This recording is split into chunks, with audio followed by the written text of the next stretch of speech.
Hello viewers, we are in Charleston and this is wonderful place of historic nature.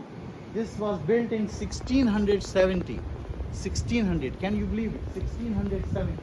And this is the old slave mart museum. Slave mart means in the days of slavery, the slaves were sold here like a mart, right? So this is the mart of the slavery.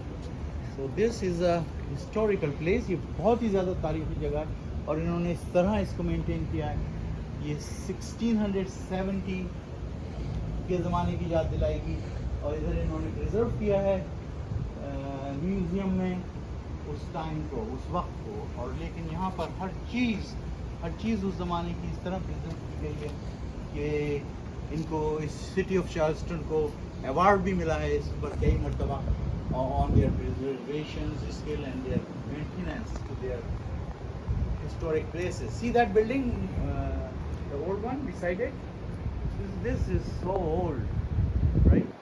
So these are all things we will see inside of it in a minute. So we will show you the rest of the detail. Continue.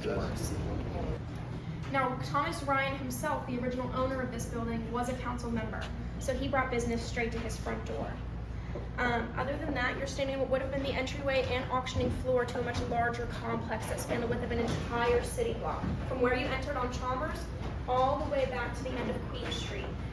And this was the entryway, like I said, we had a 4-story house out back that housed the enslaved, as well as a kitchen and a morgue. Those were turned into small tenement housing and then demolished in the 50s. And now a parking lot takes its place back there. But for a good depiction of what the complex would have looked like, there is a model towards the back of that room, towards the back staircase, that'll give you a good depiction of that. Other than that, it's been a privately owned, privately ran business since 1938, and then the city of Charleston bought it out in 88 and reopened it to the public to what you see here today in 2007. Do keep in mind that this building will have a very low estimate of 10,000 American-born people being sold through time in a 7-year time span. That is not African-born because the transatlantic slave trade was banned in 1808. By federal law, you were no longer able to go and bring other human beings into this country for the use of slavery. So that meant that they used what was right here already. Other than that, 2 floors, 2 self-guided, 2 separate exhibits. No photography, it is copyrighted material, and if you could take any cell phone calls outside for courtesy of other guests. We'll be here if you have any questions. I'm a native. Walter here is a native. He has a history running back 350 years. So we're here at your disposal. We have a pretty big group here, so if y'all want to split up and go to separate floors, there is no wrong way to do it.